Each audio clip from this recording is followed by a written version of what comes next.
Hi friends, ഇന്ന് അനുപ്രിയ എഴുതിയിരിക്കുന്ന ഒരു മെയിലേക്ക് കിടക്കാം. മാഡം, എൻ്റെ പേര് അനുപ്രിയ, യഥാർത്ഥ പേരല്ല. എൻ്റെ കല്യാണം കഴിഞ്ഞിട്ട് 7 മാസമായി മാഡം. എനിക്ക് വയസ്സ് 25. ഞാൻ ഒരു സ്വകാര്യ കമ്പനിയിൽ ജോലി ചെയ്യുന്നു. MBA കഴിഞ്ഞതാണ്. എൻ്റെ കല്യാണം വീട്ടുകാർ ആലോചിച്ച് ഉറപ്പിച്ച് നടത്തിയതാണ്. നേരത്തെ പറഞ്ഞിട്ടുണ്ട്, വിവാഹം ഒരിക്കലും പ്രേമിച്ചാകരുതെന്ന്. വീട്ടുകാരുടെ ഇഷ്ടത്തിനനുസരിച്ചാണ് ഞാൻ ജീവിച്ചതും പഠിച്ചതും വളർന്നതുമെല്ലാം. എനിക്ക് വേറെ യാതൊരു ചോയ്സും ഇല്ലായിരുന്നു. ഞാൻ സത്യം പറഞ്ഞാൽ ഒരു മിടുക്കിയല്ല. പഠനത്തിൽ മാത്രമാണ് മിടുക്ക്. വേറൊരു കാര്യത്തിലും എനിക്ക് മിടുക്കില്ല. പക്ഷേ അറിയാനുള്ള ക്യൂരിയോസിറ്റി പണ്ട് എനിക്കുണ്ട്. ചിലപ്പോൾ ഈ ഫാമിലിയിലല്ല ഞാൻ ജനിച്ചിരുന്നെങ്കിൽ തീർച്ചയായും ഞാനൊന്ന് പാറിപ്പറന്ന് നടന്നേനെ. പക്ഷേ അതിനുള്ള അവസരം എനിക്കുണ്ടായിട്ടേ ഇല്ല. എൻ്റെ കൂട്ടുകാരൊക്കെ ഒത്തിരി മോഡേണാണ്. അണിഞ്ഞൊരുങ്ങി ഇറങ്ങിക്കഴിയുമ്പോൾ അത്യാധുനികമായൊരു പെൺകുട്ടിയാണ് ഞാനെന്ന് തോന്നുമെങ്കിലും യഥാർത്ഥത്തിൽ എൻ്റെ വീട്ടിൽ നിറയെ പഴയ സദാചാരങ്ങളായിരുന്നു. അതുകൊണ്ട് തന്നെ എൻ്റെ വിവാഹം അവർ നിശ്ചയിച്ച രീതിയിൽ നടക്കുമെന്ന് എനിക്കറിയാമായിരുന്നു. ചെറുക്കൻ്റെ അച്ഛനാണ് എന്നെ ആദ്യമായി കാണാൻ വന്നത്. അച്ഛന് അറിയാവുന്നൊരു കുടുംബത്തിലേതാണ് ചെറുക്കൻ്റെ അച്ഛൻ. അങ്ങനെ എന്നെ വന്ന് കണ്ടു കഴിഞ്ഞപ്പോഴേക്കും പുള്ളി എന്നോട് കുറേയധികം സംസാരിച്ചു. 2 ആൺമക്കളാണ് അവർക്കുള്ളത്. മൂത്ത മകൻ ഇവിടെ തന്നെ ഒരു കമ്പനിയിൽ ജോലി ചെയ്യുകയാണ്. ആ മൂത്ത മകന് വേണ്ടിയിട്ടാണ് എന്നെ ആലോചിക്കുന്നത്. ഇളയ മകൻ വിദേശത്താണ് പഠിക്കുന്നത്. അവനിനി അവിടെ വിട്ട് ഇങ്ങോട്ട് വന്ന് സെറ്റിലാകുമോ എന്ന് സംശയമാണ്. അവിടെ തന്നെയായിരിക്കും ജീവിതം. എന്തായാലും മൂത്ത മകനെ എങ്ങും വിടില്ല. മോൾ അതുകൊണ്ട് വിദേശത്ത് പോകാൻ ആഗ്രഹിക്കുന്നില്ലെങ്കിൽ മാത്രം ഈ കല്യാണത്തിന് സമ്മതം മൂളിയാൽ മതി എന്ന് പറഞ്ഞു. എനിക്കാണെങ്കിൽ ഇടയ്ക്ക് അമ്മയും അച്ഛനെയൊക്കെ ഒന്ന് കാണണം. കുറച്ച് സെൻറ്റിമെൻറ്റ്സ് ഉണ്ട്. അത് നല്ല കാര്യമാണെന്ന് ഞാൻ ഓർത്തു. വീട്ടിൽ നിന്നും ഏകദേശം അരമണിക്കൂർ യാത്ര മാത്രമേ ഉള്ളൂ എൻ്റെ ഹസ്ബൻഡ് വീട്ടിലേക്ക്. എന്തുകൊണ്ടും എനിക്ക് അനുയോജ്യമായിരിക്കാം എന്ന് വിചാരിച്ചാണ് ഞാൻ സമ്മതിച്ചത്. അതിൻ്റെ അടുത്ത ദിവസമാണ് ചെക്കൻ എന്നെ കാണാൻ വന്നത്. എനിക്കും ഇഷ്ടപ്പെട്ടു. ശാന്തനായ ഒരാൾ, വെളുത്ത് തുടുത്ത്, കുഴപ്പമൊന്നുമില്ല. ആർക്കും തെറ്റി പറയാൻ പറ്റാത്ത ഒരു മുഖസൗന്ദര്യം. അപ്പോൾ പിന്നെ വേറെ എതിർത്തൊന്നും പറയാനില്ലാത്തത് കൊണ്ട് ഞാൻ ആ കല്യാണത്തിന് സമ്മതിച്ചു. പിന്നെ കല്യാണത്തിന് മുമ്പ് ഹസ്ബൻഡ് മിക്കവാറും വിളിക്കും. പക്ഷേ പ്രണയപൂർവ്വമല്ല സംസാരിക്കുന്നത്, കാര്യഗൗരവമായ കാര്യങ്ങൾ മാത്രം. അദ്ദേഹത്തിൻ്റെ സ്വഭാവം അങ്ങനെയായിരിക്കും. വിവാഹം കഴിഞ്ഞുള്ള പ്രണയമായിരിക്കും യഥാർത്ഥ പ്രണയമെന്ന് ഞാൻ വിചാരിച്ചു. പക്ഷേ കല്യാണം കഴിഞ്ഞ് ഏകദേശം ഒരാഴ്ചയോളം ഒരു അനങ്ങാപ്പാറയെ പോലെ ഇരുന്നു. ഞാനൊരു ദിവസം ചുമ്മാ ചോദിച്ചു, അല്ല ചേട്ടാ, നമുക്ക് ഹണിമൂണിനെങ്ങും പോകണ്ടേന്ന്. അപ്പോൾ പുള്ളി പറഞ്ഞു, പോകുന്നതാണ് നല്ലത്. ഇങ്ങനെ ആയിക്കഴിഞ്ഞ് കഴിഞ്ഞാൽ നമ്മുടെ ജീവിതം ശരിയാകില്ല എന്ന് തോന്നുന്നു എന്ന് പറഞ്ഞു. ഞാൻ പെട്ടെന്ന് ഞെട്ടി ചോദിച്ചു, എന്താ പ്രശ്നം, എന്തെങ്കിലും കുഴപ്പമുണ്ടോയെന്ന്. അപ്പോൾ പുള്ളിക്കാരൻ എന്നോട് പറഞ്ഞു, എനിക്ക് ഭയങ്കര പേടിയാണ്, സ്റ്റാർട്ടിങ് ട്രബിളുമാണെന്ന്. ഞാൻ പറഞ്ഞു, അത് ഞാനല്ലേ പറയേണ്ടത്, ഞാനല്ലേ പെണ്ണ്. അപ്പോൾ പുള്ളി എന്നോട് പറഞ്ഞു, പെണ്ണുങ്ങൾക്ക് മാത്രമല്ല ആണുങ്ങൾക്ക് സ്റ്റാർട്ടിങ് ട്രബിൾ ഉണ്ടെന്ന്. അല്ല ചേട്ടാ, ഇത് വലിയ യുദ്ധമൊന്നും അല്ലല്ലോ. നമുക്ക് ഒന്നിച്ച് സ്നേഹിക്കാനും ഒക്കെ ചെറിയ ചെറിയ സ്റ്റെപ്പായി ആരംഭിച്ചാൽ പോരെ എന്ന് ഞാൻ ചോദിച്ചു കഴിയുമ്പോഴേക്കും പുള്ളി പറഞ്ഞു, അതാണ് ശരി, നിനക്ക് വിരോധമൊന്നുമില്ലോ എന്ന് പറഞ്ഞു. ഞാൻ പറഞ്ഞു, എന്ത് വിരോധം? വിവാഹം കഴിച്ചത് വിരോധമുണ്ടാക്കാനാണോ? അങ്ങനെ ആദ്യം ഞങ്ങൾ ഒരാശ്ലേഷം, അത് മാത്രമേ ഉണ്ടായിരുന്നുള്ളൂ. പിന്നെ മുത്തങ്ങളായി. പതുക്കെയാണ് അദ്ദേഹത്തിൻ്റെ കൈകൾ അരിപ്പ പോലെ അരിച്ചിറങ്ങാൻ തുടങ്ങിയത്. അപ്പോൾ എനിക്കും വളരെയധികം സന്തോഷം തോന്നി. കാര്യം ഒന്നും അറിയാത്ത ഒരാളെയാണ് എൻ്റെ ജീവിതത്തിൽ എനിക്ക് സ്വന്തമാക്കാൻ പറ്റിയത്. അതേപോലെ എനിക്കും ഒന്നും അറിയില്ല. ഒന്നും അറിയാത്ത 2 പേർ ചേരുമ്പോഴേക്കും അവിടെ ആദ്യം ഒന്നും അറിയാത്ത പല കാര്യങ്ങളും നടക്കും. ഇവിടെയും അങ്ങനെ തന്നെയായിരുന്നു. പരസ്പരം ഒന്നും അറിയാതെ ഞങ്ങൾ പലതും മനസ്സിലാക്കി. അതുകൊണ്ട് തന്നെ ഞങ്ങൾക്കിടയിൽ നല്ലൊരു ബോണ്ട് ഉണ്ടായിരുന്നു. ഭർത്താവും ഞാനും തമ്മിൽ നല്ല ഫ്രണ്ട്സായി മാറി. അതിന് ഏകദേശം 1.5 മാസമേ എടുത്തുള്ളൂ. ഹസ്ബൻഡ് കറക്റ്റ് 7:45 പോകും. അദ്ദേഹത്തിന് ബ്രേക്ക്ഫാസ്റ്റ് വേണ്ട. അദ്ദേഹം ജോലി ചെയ്യുന്ന സ്ഥലത്ത് നിന്ന് കിട്ടും. പിന്നെ വൈകിട്ട് 9:45 ആകുന്നതിന് മുമ്പ് പുള്ളിക്കാരൻ വരും. 10 മണി വരെ ഒന്നും ഇരിക്കാറില്ല. അതിനു മുമ്പ് എപ്പോഴാണെങ്കിലും വരും. എനിക്കാണെങ്കിൽ അത്രയൊന്നുമില്ല. ഏകദേശം ഒരു 9:30 ആകുമ്പോഴേക്കും പോയാൽ മതി. ഇവിടുന്ന് ഒരു 3/4 മണിക്കൂർ ദൂരം. പിന്നെ ഞാനൊരു 4-5 മണിയാകുന്നതിന് മുമ്പ് ഫ്രീ ആകുകയും ചെയ്യും. അമ്മായിപ്പൻ അത്യാവശ്യം രാഷ്ട്രീയവും ബിസിനസ്സും ഒക്കെ ഉള്ള ആളാണ്. അദ്ദേഹം എന്നോട് പറഞ്ഞു, മോളെ, ഒരു കാര്യം ചെയ്യാം, നീ എന്തായാലും സ്കൂട്ടറിനൊന്നും തൽക്കാലം പോകണ്ട. ഞാൻ കാറുമായിട്ട് രാവിലെ പോകുമല്ലോ. ആ ദിവസങ്ങളിലെല്ലാം ഞാൻ നിന്നെ കൊണ്ടുവിടാം. വൈകിട്ട് നിന്നെ കൊണ്ടുവരികയും ചെയ്യാം എന്ന് പറഞ്ഞു. ഞാനും ഓർത്തു, അത് നല്ല കാര്യമാണ്. അങ്ങനെ ഞാൻ അച്ഛൻ്റെ കൂടെയാണ് മിക്ക ദിവസങ്ങളിലും പോകുന്നത്. പിന്നെ അച്ഛൻ വന്നില്ലെങ്കിൽ ആ ദിവസം ഞാൻ സ്കൂട്ടിയുമായിട്ട് പോകും. ഇങ്ങനെയാണ് എൻ്റെ ജീവിതചര്യ. അച്ഛനും ഞാനും തമ്മിലാണ് കൂടുതൽ കമ്പനി. അമ്മായിയമ്മ അധികമൊന്നും മിണ്ടാറൊന്നുമില്ല, ശല്യമൊന്നുമില്ല. പക്ഷേ ഭയങ്കര ഭക്തിയാണ്. അമ്പലം അങ്ങനെയൊക്കെ പറഞ്ഞിട്ട് രാവിലെ ഇറങ്ങും. അച്ഛനോട് വിളിച്ചു പറയാതെയാണ് അമ്മായിമ്മ പോകുന്നത്. പലപ്പോഴും വരുമ്പോഴേക്കും അമ്മ അവിടെ കാണില്ല. എവിടെ പോയെന്ന് എന്നോട് പറഞ്ഞിട്ട് പോകും. അത്രയേ ഉള്ളൂ. അല്ലാതെ അമ്മായിച്ചനോട് പറയില്ല. അതിൻ്റെ പേരിൽ അവർ തമ്മിൽ പിണക്കൊന്നുമില്ല. വന്നു കഴിയുമ്പോഴും സാധാരണ പോലെ സംസാരിക്കും. ഒരു ദിവസം ഞാൻ അമ്മയോട് ചോദിച്ചു, അല്ലമ്മേ, അച്ഛനോടൊന്നും പറയാതെ എവിടെ പോയെന്ന് പറഞ്ഞാലും അച്ഛൻ ഒന്നും ചോദിക്കില്ല. ചിലപ്പോൾ അമേരിക്കയിലൊക്കെ ഉള്ളതുപോലുള്ളൊരു ജീവിതമാണല്ലോ നിങ്ങളുടേത്. അതെന്താണ് നീ അങ്ങനെ പറഞ്ഞത്? അല്ല, രണ്ടുപേർക്കും അങ്ങോട്ടും ഇങ്ങോട്ടും യാതൊരു കെട്ടുപാടുമില്ല. അവനവൻ്റെ സമയത്ത് അവനവൻ പോകുന്നു വരുന്നു. അപ്പം അമ്മായിമ്മ പറഞ്ഞു, അങ്ങനെയാണ് വേണ്ടത്. അതിനൊരു വിവരം ഭാര്യയ്ക്കും ഭർത്താവിനും വേണം. അല്ലാതെ നിങ്ങളെങ്ങും പോകരുത്, ഞാനെങ്ങും പോകരുത് എന്ന് പറഞ്ഞ് നിയന്ത്രിക്കരുത്. അങ്ങേർക്ക് അങ്ങേരുടെ ഇഷ്ടം, അങ്ങേർക്ക് ബിസിനസ്സും ബിസി ലൈഫുമാണ് ഇഷ്ടം. എനിക്ക് അമ്പലം ഇങ്ങനെയുള്ള കാര്യങ്ങളൊക്കെയാണ് എന്ന് വെച്ചിട്ട് ഞങ്ങൾക്കിടയിൽ വലിയ പ്രശ്നങ്ങളുമില്ല. അതാണ് എനിക്ക് അത്ഭുതം. അച്ഛൻ പക്ഷേ അമ്പലത്തിലൊന്നും വരുന്നത് കണ്ടിട്ടില്ലല്ലോ. അങ്ങേർക്ക് താല്പര്യമില്ലെന്ന് പറഞ്ഞില്ലേ? എൻ്റെ താല്പര്യം ഞാൻ നോക്കും, നിൻ്റെ താല്പര്യം നീ നോക്കുക മോളെ. അതായിരിക്കണം ഭാര്യയും ഭർത്താവും തമ്മിലുള്ള അണ്ടർസ്റ്റാൻഡിങ്. അല്ലാതെ ഭർത്താവ് പോകുമ്പോഴേക്കും പോകല്ലേ പോകല്ലേ, എന്തോ അങ്ങ് പോകും എന്നുള്ള രീതിയിൽ സംസാരിക്കരുത്. അതേപോലെ ഭാര്യ എവിടെയെങ്കിലും പോകുമ്പോഴേക്കും ഭാര്യ പോകുന്നത് വേറെന്തോ കാര്യത്തിനാണ് എന്ന് ഭർത്താവും ചിന്തിക്കരുത്. ഒരു സ്വാതന്ത്ര്യം വേണം. ഇനിയിപ്പോൾ ഭർത്താവ് വേറൊരു കാര്യത്തിനാണ് പോകുന്നതെന്ന് വെച്ചോ, അവിടെ ഒന്നും തേങ്ങൊന്നും പോകില്ലല്ലോ. ഭാര്യ പോയെന്ന് പറഞ്ഞാലും അത്രയേ ഉള്ളൂ, അല്ലാതെ വലിയ കാര്യമൊന്നുമില്ല. വിവാഹ ജീവിതത്തിൽ നമ്മൾ കംഫർട്ടബിളാണ്. നമുക്കവരെയൊക്കെ ആവശ്യമുണ്ടെങ്കിൽ അന്യോന്യം തുടരുക, അല്ലെങ്കിൽ ബൈ ചൊല്ലി പിരിയുക. എന്നാലും അമ്മേ, ഇത്രയും കാലമൊക്കെ ഇത്രയും വലിയ ഫിലോസഫി അമ്മ എങ്ങനെ ഉണ്ടാക്കിയെടുത്തു? അത് പിന്നെ ജീവിതമല്ലേ, ഇതാണ് നല്ലതെന്ന് ഞങ്ങൾക്ക് ആദ്യമേ തോന്നി. അല്ലെങ്കിൽ വലിയ തലവേദനയാകും മോളെ. സ്വന്തം ഇഷ്ടങ്ങളൊക്കെ തിരിച്ചറിയാതെ നമ്മൾ അന്യൻ്റെ ഇഷ്ടത്തിൽ താമസിക്കേണ്ടി വരും. അമ്മ എന്തായാലും മിടുക്ക് തന്നെയാണ്. ഇത് അച്ഛൻ കൂടി എനിക്ക് പറഞ്ഞു തന്നാടി. പക്ഷേ അമ്മേ, നിങ്ങൾ നിങ്ങളുടെ പാട്ടിന് പോ, ഞാൻ എൻ്റെ ജീവിതം നോക്കട്ടെ എന്ന് പറഞ്ഞു കഴിഞ്ഞാൽ അത് പ്രശ്നമല്ലേ? അച്ഛൻ എവിടെയെങ്കിലും പോയി ഒരു റിലേഷൻ ഉണ്ടാക്കിക്കഴിഞ്ഞാൽ അമ്മയ്ക്ക് വിഷമമാകില്ലേ? അമ്മ പോയി റിലേഷൻ ഉണ്ടാക്കിക്കഴിഞ്ഞാൽ അച്ഛന് വിഷമമാകില്ലേ? എടി മോളെ, എല്ലാവരും റിലേഷൻ ഉണ്ടാക്കാൻ വേണ്ടി നടക്കുകയല്ല. പുറത്ത് പോയിട്ട് ഇപ്പോൾ ഇഷ്ടമുള്ളത് കാണിക്കാനുള്ള സ്വാതന്ത്ര്യം നമുക്കെല്ലാം ഉണ്ട്. പിന്നെ എൻ്റെ ഭർത്താവ്, അങ്ങേർക്ക് പല ബന്ധങ്ങളും ഉണ്ടായിരുന്നു, ഇപ്പോഴും ഉണ്ട്, അതെനിക്കറിയാം. പക്ഷേ ബന്ധങ്ങളൊക്കെ വീടിന് പുറത്ത് വെച്ച് വന്നോണം. ഇവിടെ വന്നു കഴിഞ്ഞിട്ട് അവളുമാരെ വിളിക്കുക, ഇങ്ങോട്ട് വിളിക്കുക, അങ്ങോട്ട് വിളിക്കുക, ഇത് നടക്കില്ല. ഇവിടെ വന്നു കഴിഞ്ഞ് കഴിഞ്ഞാൽ വീട്ടിലെ ഗൃഹനാഥൻ അതോർത്തോണം. ഇനി ഞാൻ അമ്പലത്തിൽ പോകുമ്പോൾ എനിക്ക് എന്തെങ്കിലും ബന്ധങ്ങൾ ഉണ്ടാക്കുകയാണെങ്കിൽ ഞാനത് അവിടെ വെച്ച് ശരിയാക്കിക്കോണം, അല്ലാതെ അത് വീട്ടിലേക്ക് കൊണ്ടുവരാൻ പാടില്ല. അതാണ് ഞങ്ങൾക്കിടയിലുള്ള അണ്ടർസ്റ്റാൻഡിങ്. അപ്പോൾ അമ്മയ്ക്ക് ബന്ധമുണ്ടോ? അപ്പം അമ്മ പറഞ്ഞു, അത് തടി, ഞാൻ ബന്ധം ഉണ്ടാക്കി ശരിയാകില്ലേ? എന്നെ എന്താ കാണാൻ കൊള്ളില്ലേ? അല്ലമ്മേ, അച്ഛൻ ഇങ്ങനെ ബന്ധമുണ്ടെന്ന് അമ്മ പറഞ്ഞു. അമ്മയ്ക്ക് അതുപോലുള്ള ബന്ധങ്ങളുണ്ടോ? തൽക്കാലം ഞാൻ ഉണ്ടാക്കിയിട്ടില്ല, എന്തെങ്കിലും ആവശ്യം വരുവാണെങ്കിൽ നോക്കട്ടെ. എന്നാലും അമ്മേ, അറിഞ്ഞുകൊണ്ട് സ്വന്തം ഭർത്താവ് വേറെ സ്ത്രീയുമായിട്ട് ഇഷ്ടത്തിലാണെന്ന് അറിഞ്ഞു കഴിഞ്ഞാൽ ഏതെങ്കിലും പെണ്ണ് സഹിക്കുമോ? സഹിക്കില്ല. പക്ഷേ അമ്മ സഹിക്കുന്നുണ്ടല്ലോ. മോളെ, നീ ആദ്യം ആണുങ്ങളുടെ മനഃശാസ്ത്രം മനസ്സിലാക്കണം. അവർക്ക് ഒന്നിലൊന്നും അടങ്ങിക്കഴിയാൻ പറ്റില്ല. എപ്പോഴും ഇങ്ങനെ മനസ്സ് വേലി ചാടിക്കൊണ്ടിരിക്കും. അവർക്ക് സത്യം പറഞ്ഞാൽ എല്ലാവരും പ്രേമിക്കണമെന്നോ അവർക്ക് വേണ്ടി ജീവിതകാലം മുഴുവൻ ജീവിക്കണമെന്നോ ഒന്നും താല്പര്യമില്ല.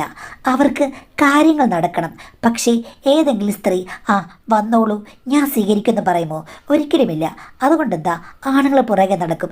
എന്നിട്ട് നീ എൻ്റെ ചക്കരയാണ്, തേനാണ്, എൻ്റെ ഭാര്യയേക്കാൾ നല്ലതാണ്, അതാണ് ഇതാണെന്നൊക്കെ പറഞ്ഞിട്ട് അവരെ നന്നായി രസിപ്പിക്കും. അത് കഴിഞ്ഞ ശേഷം അവർക്ക് സഹായങ്ങൾ ചെയ്തു കൊടുക്കും, അവരുടെ പുറകെ നടക്കും. എന്നിട്ട് ആ ബന്ധം കുറേ നാൾ പോകും. അവസാനം അവർക്കിഷ്ടമില്ലാതാകുമ്പോഴോ ഇവർക്കിഷ്ടമില്ലാതാകുമ്പോഴോ ആ ബന്ധം ഠിം. എനിക്കിത് നേരത്തെ അറിയാവുന്നതുകൊണ്ട് ഞാൻ ഹസ്ബൻഡിനോട് പറഞ്ഞു, ശരി, അങ്ങനൊരു ബന്ധം ഉണ്ടാക്കുകയാണെങ്കിൽ ഈ ഫോണിൽ കൂടെ കൊഞ്ചുക, കുഴയുക, അങ്ങോട്ടും ഇങ്ങോട്ടും സാമ്പത്തിക ഇടപാട് ഉണ്ടാക്കുക, അവരെ പ്രീതിപ്പെടുത്താൻ പോകുക, ഇങ്ങനെയുള്ള കാര്യങ്ങൾ ഒഴിവാക്കുക.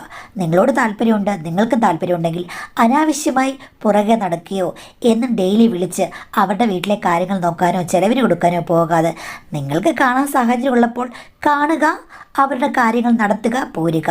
ഈ ഒരു കാര്യം മാത്രം. പേരുദോഷമുണ്ടാക്കരുത്. പുള്ളി ഇപ്പോൾ ബിസിനസ് ടൂറിന് പോവുകയാണെങ്കിൽ അവിടെ വെച്ച് ആയിക്കോട്ടെ നീ. അപ്പോൾ അവർക്ക് വേണമെങ്കിൽ പാരിതോഷികം കൊടുക്കാം, എന്നിട്ട് പുള്ളിക്ക് തിരിച്ചു വരാം. അതല്ലാതെ ആ സ്ത്രീയും കൊണ്ട് ഇങ്ങോട്ട് വരിക, ആ സ്ത്രീയുടെ ഓർമ്മകൾ കൊണ്ട് ഇങ്ങോട്ട് വരിക, അത് ശരിയല്ലല്ലോ. ഞാനും അങ്ങനെ തന്നെയാണ് തിരിച്ചു വേണ്ടത്. അപ്പോൾ അമ്മ അൾട്രാ മോഡേൺ ആണല്ലേ? പക്ഷേ അമ്മയെ കണ്ടു കഴിഞ്ഞാൽ തുളസിക്കതിയൊക്കെ വെച്ച് നടക്കുന്ന ഒരു നാടൻ പെൺകുട്ടിയെ പോലെയുണ്ട്. നീയെങ്കിലും എന്നെ പെൺകുട്ടി എന്ന് പറഞ്ഞല്ലോ. എനിക്ക് പ്രായം 50 മോളെ. പിന്നെ നിന്നെക്കുറിച്ച് ഞാനിങ്ങനെ വിചാരിച്ചത് നീ ഒരു അൾട്രാ മോഡേൺ ആണെന്ന്. പക്ഷേ നീ എന്നെപ്പോലെയാണല്ലോ പഴഞ്ചൻ. അതെന്താ അമ്മേ അങ്ങനെ പറഞ്ഞത്? അല്ല, ഞാനിത് പറഞ്ഞത് കേട്ട് നീ അത്ഭുതപ്പെടുന്നു, അങ്ങനെയൊക്കെ ഉണ്ടോയെന്ന് വെച്ച് മൂക്കത്ത് വിരൽ വെക്കുന്നു. എടീ, കുറച്ച് മോഡേൺ ആയിട്ടുള്ള ആൾക്കാർക്കിടയിൽ ഇങ്ങനെയൊക്കെ തന്നെയല്ലേ? നിങ്ങളുടെ കൂട്ടത്തിലുള്ള ആൾക്കാർക്കിടയിൽ ലിവിങ് ടുഗദറൊക്കെ ഇല്ലേ എന്ന് ചോദിച്ചു. ഞാൻ പറഞ്ഞു ഉണ്ട്, പക്ഷേ എൻ്റെ അച്ഛനും അമ്മയും വളർത്തിയത് എന്നെ വേറെ രീതിയിലാണ്. അതിൻ്റെ കുഴപ്പം നിനക്കുണ്ട്. മോൻ എന്നോട് പറഞ്ഞു. അയ്യോ, ചേട്ടൻ എന്താ പറഞ്ഞത്? അതൊക്കെ എല്ലാ കാര്യങ്ങളും വിശദമായിട്ട് അവൻ എന്നോട് പറയാറുണ്ട്. അവൻ എൻ്റെ മോനല്ലേ, A to Z കാര്യങ്ങളും അവൻ പറയും. ആദ്യകാലത്തുണ്ടായ ബുദ്ധിമുട്ടുകളെപ്പറ്റി നന്നായി അവൻ എന്നോട് പറഞ്ഞു. അതിനിടയ്ക്ക് നീയാണ് ഉപദേശം കൊടുത്തത്, ആവുന്നത് പോലെ സ്റ്റാർട്ട് ചെയ്താൽ മതിയെന്ന്. അതെനിക്ക് ഇഷ്ടപ്പെട്ടു. ഞാനിത് കേട്ട് ഞെട്ടിപ്പോയി. അമ്മയും മകനും തമ്മിൽ ഇങ്ങനെയുള്ള കാര്യങ്ങൾ എന്തെങ്കിലും പറയുമോ? എൻ്റെ മുഖത്തെ ഞെട്ടൽ കണ്ട് അമ്മ എൻ്റെ തോളത്ത് തട്ടി. എടീ, അമ്പലത്തിൽ പോയെന്ന് പറഞ്ഞിട്ട് ഞങ്ങൾ ഇത്തരം കാര്യങ്ങളൊന്നും ചർച്ച ചെയ്യാതിരിക്കുമെന്ന് നീ വിചാരിക്കരുത്. ഭക്തി വേറെ, ഇത് വേറെ. പിന്നെ അമ്മയും മകനും തമ്മിൽ ഇങ്ങനെയൊക്കെ പറയുമോ എന്നായിരിക്കും നിന്റെ മുഖഭാവം. ഞങ്ങൾ പറയും. ഞാൻ 2 ആൺമക്കളോടും എല്ലാ കാര്യങ്ങളും തുറന്ന് സംസാരിക്കാറുണ്ട്. അങ്ങനെ വളർത്തിയതുകൊണ്ട് അവന്മാരാർക്കും പെണ്ണുങ്ങൾക്ക് ശല്യമായി മാറിയില്ല എന്ന് പറഞ്ഞു. ഒരു കണക്കിന് നോക്കുമ്പോൾ അമ്മായിമ്മയുടെ ആറ്റിറ്റ്യൂഡ് നല്ലതാണ്. മറുവശത്ത് നോക്കുമ്പോഴേക്കും ഇങ്ങനൊരു അമ്മ എല്ലാ കാര്യങ്ങളും തുറന്ന് മക്കളോട് സംസാരിക്കാമെന്ന് പറഞ്ഞു കഴിഞ്ഞാൽ ഇത്തിരി കടന്ന കൈയല്ലേ? ഹസ്ബൻഡ് രാത്രി വന്നു കഴിഞ്ഞപ്പോഴേക്കും ഞാൻ അന്നേരം അമ്മയോട് നോർമലായിട്ട് പെരുമാറിയെങ്കിലും ഹസ്ബൻഡിനോട് ഞാൻ തട്ടിക്കീറി. നിങ്ങൾ എന്തിനാ മനുഷ്യ, നമുക്ക് സ്റ്റാർട്ടിങ് ട്രബിളായിരുന്നു, അത് കഴിഞ്ഞ് ശരിയായത് എന്നൊക്കെ പറയാൻ പോയത്. അപ്പോൾ പുള്ളി പറഞ്ഞു. അമ്മ ചോദിച്ചപ്പോൾ ഞാൻ പറഞ്ഞു എങ്ങനെയുണ്ടെന്ന് ചോദിച്ചു കഴിഞ്ഞപ്പോഴേക്കും ഡിസ്കസ് ചെയ്ത കൂട്ടത്തിൽ ഞാനങ്ങ് പറഞ്ഞു പോയതാണെന്ന്. എന്നാലും ഭാര്യയുടെ ഭർത്താവിൻ്റെയും കാര്യങ്ങളൊക്കെ അമ്മയോട് പറയാമോ? അമ്മ ഞങ്ങളെ ഇന്ത്യൻ ആറ്റിറ്റ്യൂഡിലല്ല വളർത്തിയത്, വിദേശ രാജ്യങ്ങളിലുള്ള ആറ്റിറ്റ്യൂഡിലാണ് വളർത്തിയത്. കൊള്ളാം. എന്തായാലും എൻ്റെ പൊന്നു ചേട്ടാ, ഇനി ഇങ്ങനെയുള്ള കാര്യങ്ങൾ പറയരുതേ. എടീ, അതൊന്നും പറയാൻ പറ്റില്ല. അമ്മ ചോദിച്ചു കഴിഞ്ഞാൽ ഞാനങ്ങ് പറഞ്ഞു പോകും. പിന്നെ വേറൊരു കാര്യം കൂടി അമ്മ പറഞ്ഞു. നിങ്ങളുടെ അച്ഛന് പുറത്ത് ഒത്തിരി റിലേഷൻസ് ഉണ്ട്, ഇപ്പോഴുമുണ്ട്. അതൊക്കെ പുറത്ത് വെച്ച് മാനേജ് ചെയ്തോണം. അകത്ത് വന്ന് അത്തരം കാര്യങ്ങൾ സംസാരിക്കാൻ പാടില്ലെന്ന്. അതിനൊക്കെ അമ്മ എങ്ങനെയാണ് അനുവദിച്ചു കൊടുക്കുന്നത്? എടീ, അതിന് പിന്നിൽ ഒരു കഥയുണ്ട്. കാര്യം, അമ്മ നിന്നെപ്പോലെ ഒരു പാവമായിരുന്നു. നിന്നെപ്പോലെ മാത്രമല്ല, എന്നെപ്പോലെയും. പ്രത്യേകിച്ച് ഒരു ചുക്കും ചുണ്ണാമ്പും അറിയാതെയാണ് വിവാഹ ജീവിതത്തിലേക്ക് കാലെടുത്ത് വെച്ചത്. പക്ഷേ അച്ഛനാണെങ്കിൽ പണ്ടേ കേരളത്തിന് വെളിയിലൊക്കെയാണ് പഠിച്ചത്. അതുകൊണ്ട് തന്നെ ഇത്തിരി തരികിട കയ്യിലുണ്ടായിരുന്നു. വിവാഹത്തിന് മുമ്പേ പല സംഗതികളും അറിഞ്ഞു വന്നവരാണ് അച്ഛൻ. അതുകൊണ്ട് തന്നെ ആദ്യ ദിവസം മുതൽ അമ്മയ്ക്ക് ഒരു വിശ്രമവുമില്ലായിരുന്നു.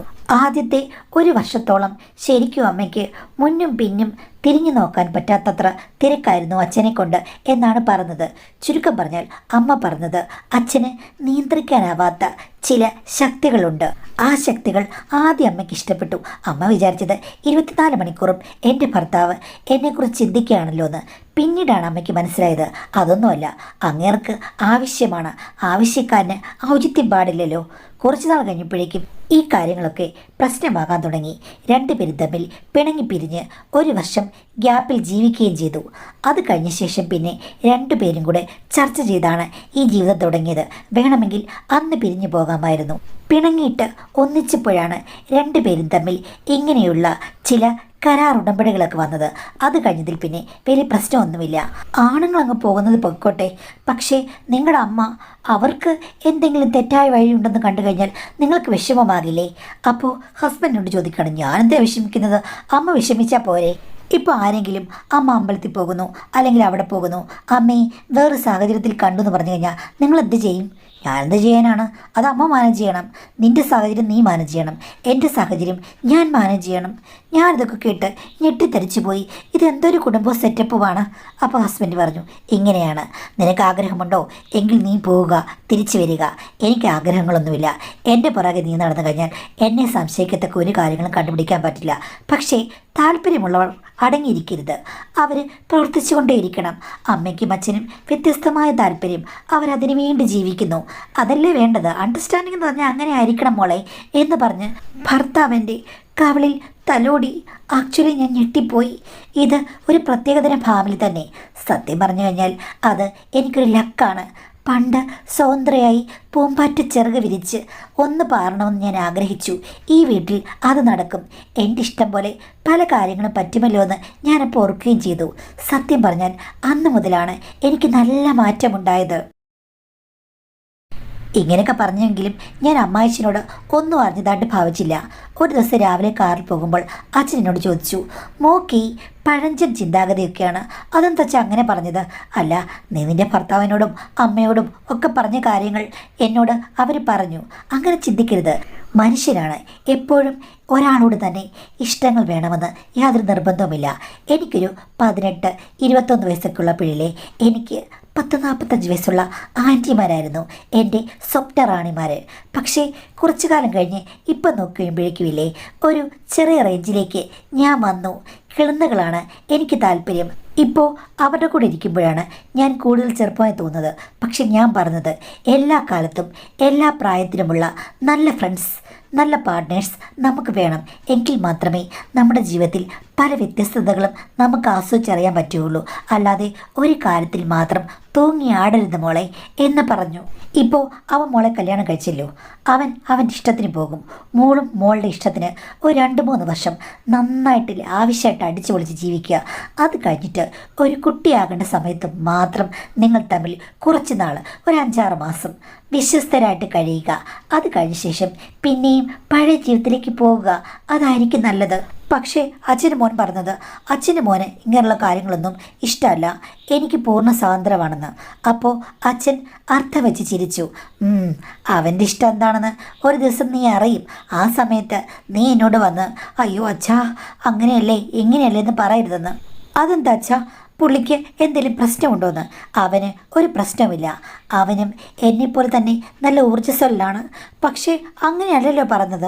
എടീ, അവന് ചില വിചിത്ര സ്വഭാവങ്ങളുണ്ട്. അത് നീ എങ്ങനെ അഡ്ജസ്റ്റ് ചെയ്യുന്നതിന് അറിയില്ല. പക്ഷേ എൻ്റെ മോളെ, ഞാൻ നിന്നോട് തുറന്ന് പറയാം, അവൻ്റെ സ്വഭാവമായിട്ട് നീ അഡ്ജസ്റ്റ് ചെയ്ത് വേണം പോകാൻ. എന്ത് പ്രശ്നമാണുള്ളത്? ഇപ്പം അവൻ എങ്ങനെയാണ്? വളരെ ആവേശമാണോ? അങ്ങനെ ആവേശമൊന്നുമില്ല, നോർമലാണ്. അവൻ ശരിക്കും ഇത്തിരി അബ്നോർമലാണ്. നല്ല ആവേശമുണ്ട്. പക്ഷേ അതിന് വേറെ ചില കാര്യങ്ങൾ വേണം. അത് ഉടനെ നടക്കുമെന്ന് എനിക്ക് തോന്നുന്നു. അതിന് നിന്നെ ഒന്ന് സെറ്റാക്കാൻ വേണ്ടിയിട്ടാണ് ഈ കാര്യങ്ങളെല്ലാം അവനും ഞങ്ങളും അവൻ്റെ അമ്മയും ഒക്കെ തുറന്നു പറഞ്ഞത്. അതെന്താച്ചാ, പുള്ളിക്ക് എന്തെങ്കിലും പ്രശ്നങ്ങളുണ്ടോ? പ്രശ്നമാണെന്ന് വേണമെങ്കിൽ പറയാം. ഒരു കണക്കിന് നോക്കിക്കഴിഞ്ഞാൽ അത് പ്രശ്നവുമല്ല. ഒരു രസമായിട്ട് എടുത്തു കഴിഞ്ഞാൽ ഒരു കുഴപ്പമില്ല. അച്ഛൻ പേടിപ്പിക്കാതെ കാര്യം പറയുമെന്ന് പറഞ്ഞു കഴിഞ്ഞപ്പോഴേക്കും അമ്മായിച്ചൻ എന്നോട് പറഞ്ഞു, മോളെ, അവന് യഥാർത്ഥത്തിൽ ഊർജ്ജസ്വലനാണെങ്കിൽ, യഥാർത്ഥത്തിൽ അവൻ കർമ്മങ്ങൾ കറക്റ്റായിട്ട് ചെയ്യണമെന്നുണ്ടെങ്കിൽ അവന് സ്ത്രീകളുടെ ചില ഡ്രസ്സുകൾ ധരിക്കേണ്ടി വരും. അത് കേട്ട് ഞാൻ ഞെട്ടി. അയ്യോ, പുള്ളിക്ക് സ്ത്രീകളുടെ സ്വഭാവമാണോ? അങ്ങനെയല്ലടി, അവന് ശരിക്കില്ലേ സ്ത്രീകളുടെ ഡ്രസ്സ് അവൻ്റെ ദേഹത്ത് ധരിക്കണം. ധരിച്ചു കഴിഞ്ഞെങ്കിൽ മാത്രമേ അവൻ്റെ യഥാർത്ഥ രൂപം പുറത്തു വരികയുള്ളൂ. അച്ഛാ, എനിക്ക് ശരിക്കും കാര്യം മനസ്സിലാകുന്നില്ല. എടി, ഞാൻ തുറന്നു പറയാം. അവൻ ഈ അന്യ ആൾക്കാരുടെ വസ്ത്രങ്ങളൊക്കെ മോഷ്ടിച്ച് ധരിക്കുന്നൊരു പ്രവണതയുണ്ട്. അത് കഴിഞ്ഞ് അത് ധരിച്ചുകൊണ്ട് സ്വയം കർമ്മങ്ങളിൽ ഏർപ്പെടുക എന്നുള്ളതായിരുന്നു ഇവൻ്റെ ചെറുപ്പം മുതലുള്ള ഒരിഷ്ടം. അത് ഞങ്ങൾ കുറച്ച് വർഷം മുമ്പ് കണ്ടുപിടിച്ചു. അന്ന് ഞങ്ങൾ കൗൺസിലിങ്ങിന് കൊണ്ടുപോയതാണ്. പിന്നെയും അതുകൊണ്ട് വലിയ മാറ്റമൊന്നുമില്ലായിരുന്നു. എങ്കിലും വലിയ പ്രശ്നങ്ങൾ ഉണ്ടാകാതിരിക്കാൻ ഞാനും അവൻ്റെ അമ്മയും അവൻ്റെ അനിയനുമൊക്കെ അവൻ്റെ സ്വഭാവം മറച്ചു പിടിച്ചു. അയ്യോ അച്ഛാ, എനിക്ക് കേട്ടിട്ട് പേടിയാകുന്നു എന്ന് പറഞ്ഞു. അപ്പം അച്ഛൻ പറഞ്ഞു, നീ ഇനി പേടിക്കേണ്ട കാര്യമില്ല. ഇപ്പം കല്യാണം കഴിച്ചില്ലേ, കുറച്ചൊക്കെ ഒതുങ്ങും. ഒരു കാര്യം ചെയ്യാം, നിൻ്റെയും അമ്മയുടെയും യൂസ്ഡ് ആയിട്ടുള്ള കാര്യങ്ങളൊക്കെ ഉണ്ടല്ലോ, അതവനും കൊടുത്താൽ മതി. വൈകുന്നേരം ആകുമ്പോഴേക്കും നിൻ്റെ ആണെങ്കിലും മതി. പക്ഷെ പുതിയത് പാടില്ല, പഴയത് കൊടുക്കണം. യൂസ് ചെയ്തത് അതങ്ങിടും. ഇട്ട് കഴിയുമ്പോഴേക്കും പിന്നെ പുള്ളി കളത്തിലിറങ്ങി നിറഞ്ഞാടും.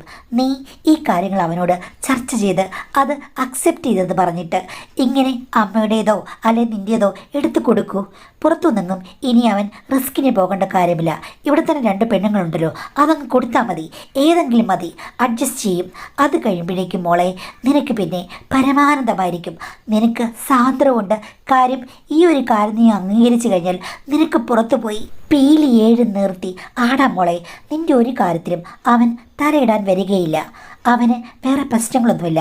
മറ്റ് സ്ത്രീകളെ മറ്റൊന്നും അവൻ ഒരിക്കലും ഒരു റിലേഷൻഷിപ്പ് ഉണ്ടാക്കുകയില്ല. ഇങ്ങനെയുള്ള ഒരു കാര്യം നിങ്ങൾ പ്രൊവൈഡ് ചെയ്താൽ മതി. ഇനിയിപ്പം നിൻ്റെ ഫ്രണ്ട്സ് ആരെങ്കിലും ഉണ്ട്, അങ്ങനെയൊക്കെ ഉണ്ടെങ്കിൽ അവരുടേതാണെങ്കിൽ എടുത്തുകൊണ്ട് വന്ന് അവനങ്ങ് കൊടുത്താൽ മതി. അങ്ങനെ ആയിക്കഴിയുമ്പോഴേക്കും ഓരോ ദിവസവും അവനൊരു പുതിയ ആളായി പുനർജനിക്കും. അതിൻ്റെ ഗുണം നിനക്കാണ്. ഭർത്താവ് കൈവിട്ട് പോകാതെ എന്നും നിൻ്റെ കൂടെ നിൽക്കും. പിന്നെ നിനക്കാണെങ്കിൽ അവനെ എന്ത് കാര്യവും പറഞ്ഞ് അനുസരിപ്പിക്കുകയും ചെയ്യാം. സത്യം പറഞ്ഞാൽ അച്ഛൻ്റെ തുറന്നു പറച്ചിൽ കേട്ട് ഞാൻ ഒത്തിരി വിഷമിക്കുകയും ഞെട്ടുകയും ചെയ്തു. പക്ഷേ വളരെ വിചിത്രമായ ഒരു സിറ്റുവേഷനിലാണ് ഞാൻ വന്നിരിക്കുന്നത്. ഡിവോഴ്സ് ചെയ്യണോ എന്ന് ഞാൻ ആലോചിച്ചു. പക്ഷേ അത് മണ്ടത്തരമാണ്. എല്ലാ സ്വാതന്ത്ര്യവും തരുന്ന ഇങ്ങനെ വിവാഹമോചനം ചെയ്ത് മറ്റൊരാളടുത്ത് പോയിട്ട് അയാളുടെ നിയന്ത്രണത്തിൽ ജീവിക്കുന്നതിനേക്കാൾ ഒത്തിരി ബെറ്ററാണ് ഭർത്താവിൻ്റെ സ്വഭാവത്തെ സപ്പോർട്ട് ചെയ്യുന്നതെന്ന് എനിക്ക് തോന്നി. അതുകൊണ്ട് തന്നെ പിന്നെ എൻ്റെയോ അല്ലെങ്കിൽ അമ്മയുടേതോ ഒക്കെ ഞാൻ റെഡിയാക്കി വെക്കും. ഇടയ്ക്ക് വീട്ടിൽ പോകുമ്പോഴേക്കും നാത്തൂനോ അമ്മയോ അല്ലെങ്കിൽ എവിടെയെങ്കിലും എനിക്ക് കൊള്ളാം എന്ന് തോന്നുന്ന കാര്യങ്ങൾ ഞാൻ ബാഗിലാക്കും. എന്നിട്ട് ഹസ്ബൻഡിനോട് പറയും പുതിയത് വന്നിട്ടുണ്ടെന്ന്. അന്ന് അദ്ദേഹം കാർമേഘം കണ്ട മയിലിനെ പോലെ പീലി നിവർത്തി നൃത്തം ചെയ്യും. ഞാൻ ആദ്യം പറഞ്ഞല്ലോ അദ്ദേഹത്തിന് ഒന്നും അറിയില്ല, സ്റ്റാർട്ടിംഗ് ഡബിളാണെന്ന്. എന്തിൻ്റെ സ്റ്റാർട്ടിംഗ് ഡബിളാണ്? ഇത് കിട്ടാത്തതിൻ്റെ സ്റ്റാർട്ടിംഗ് ഡബിളാണെന്ന് അപ്പോഴാണ് മനസ്സിലായത്.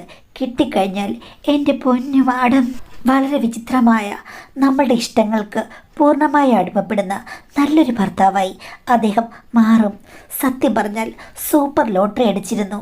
ഈ കാര്യങ്ങളൊക്കെ ഡിസ്കസ് ചെയ്ത് കഴിഞ്ഞപ്പോഴേക്കും അമ്മായിച്ചൻ ഒരു ദിവസം എന്നോട് പറഞ്ഞു, ഇത്രയൊക്കെ ആയപ്പോൾ മോൾക്ക് മനസ്സിൽ നല്ല സാന്ദ്രം വന്നില്ലേ? അച്ഛൻ കൂട്ടുകൂടുന്നതിൽ എന്തെങ്കിലും പ്രശ്നമുണ്ടോ എന്ന് ചോദിച്ചു. ആദ്യം എനിക്ക് ഇത്തിരി മടിയായിരുന്നു. അപ്പം അച്ഛനാണ് എന്നോട് പറഞ്ഞത്, മോളെ നിനക്ക് ചെറുപ്രായമാണ്. ചെറുപ്രായത്തിലുള്ളവർക്ക് വെറൈറ്റികൾ തേടിപ്പോകാൻ പറ്റിയ പ്രായം എൻ്റെ പ്രായമാണ് മോളെ എന്ന് പറഞ്ഞ് അദ്ദേഹം എൻ്റെ കരം പിടിച്ചു. എന്തായാലും വീട്ടിൽ നിന്നുള്ള തുടക്കമല്ലേ മാഡം ഏറ്റവും നല്ലത്, അതല്ലേ സേഫ്.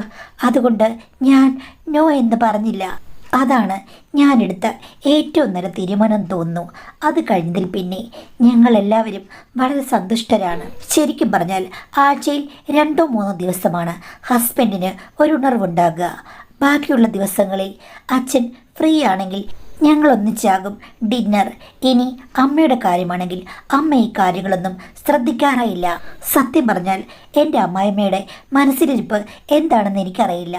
ഭക്തിയാണെന്ന് പറഞ്ഞ് പോകുന്നത് എന്തിനാണെന്നും എനിക്കറിയില്ല. അവർക്ക് വേറെന്തോ ദുരൂഹമായ മനസ്ഥിതി ഉണ്ടെന്നാണ് അച്ഛനും എൻ്റെ ഭർത്താവും പറഞ്ഞത്. പക്ഷെ പുള്ളിക്കാരി അത് തുറന്നു പറയില്ല. വേറെന്തൊക്കെയോ ആക്ടിവിറ്റീസ് ഉണ്ട്. എല്ലാം തുറന്നു പറയുന്ന അമ്മയുടെ സ്വഭാവത്തിൻ്റെ ആ കാര്യം മാത്രം തുറന്നു പറയുന്നില്ല. രഹസ്യം എന്താണെന്ന് ചോദിച്ചു കഴിഞ്ഞാൽ അമ്മ പറഞ്ഞത് അത് അറിയണ്ടാണെന്നാണ്. അമ്മയുടെ വെറൈറ്റി ഇഷ്ടം എന്താണെന്ന് ചോദിച്ചിട്ടും അമ്മ പറയുന്നില്ല. അതൊക്കെ രഹസ്യമായിരിക്കട്ടെ, മക്കളും അച്ഛനും ഒന്നും അറിയണ്ടെന്ന്. അവർക്ക് രണ്ടുപേർക്കും അതിൽ പ്രശ്നമില്ല. പക്ഷേ എനിക്ക് ആ രഹസ്യം അറിയാഞ്ഞിട്ട് സത്യം പറഞ്ഞാൽ വലിയ തലവേദനയാണ്. അമ്മയെ ഫോളോ ചെയ്താലോ എന്ന് ഞാൻ ആലോചിക്കുന്നു. എന്താണെന്നറിയില്ല. അമ്മ യഥാർത്ഥ രഹസ്യം തുറന്നു പറയുന്നില്ല മാഡം. അമ്മയെക്കൊണ്ട് ആ രഹസ്യങ്ങൾ എങ്ങനെ പറയിപ്പിക്കാം മാഡം? എൻ്റെ പൊന്നുകുട്ടി ഇത്രയും കാലമായിട്ട് ചോദിച്ചതിൽ ഏറ്റവും വിചിത്രമായൊരു ചോദ്യമാണ് എന്നോട് ചോദിച്ചിരിക്കുന്നത്. എനിക്കറിയില്ല. അമ്മയുടെ രഹസ്യം അമ്മയ്ക്ക് നിങ്ങളോട് പറയാൻ മടിയാണെങ്കിൽ, അത് മറ്റാർക്കും അറിയാൻ താല്പര്യമില്ലെങ്കിൽ നീ മാത്രം എന്തിനാ അറിയണം താല്പര്യപ്പെടുന്നത്? നിനക്ക് അവിടെ ഊഞ്ഞാലാടി ജീവിച്ചാൽ പോരെ? എന്തിനാണ് എന്നോട് ചോദിക്കുന്നത്? എനിക്കറിയില്ല. എനിക്ക് ഭൂതവും ഭാവിയും ഒന്നും പ്രവചിക്കാൻ അറിയില്ല. അത്രയും ഒരു ഭൂതമല്ല മോളെ ഞാൻ. സത്യം പറഞ്ഞാൽ എനിക്കൊന്നും അറിയില്ല. ഞാൻ നിൻ്റെ മുന്നിൽ ശരിക്കും ഒരു പാമരയായ സ്ത്രീയാണ്. എന്നോട് ക്ഷമിക്കൂ കുട്ടി, ക്ഷമിക്കൂ.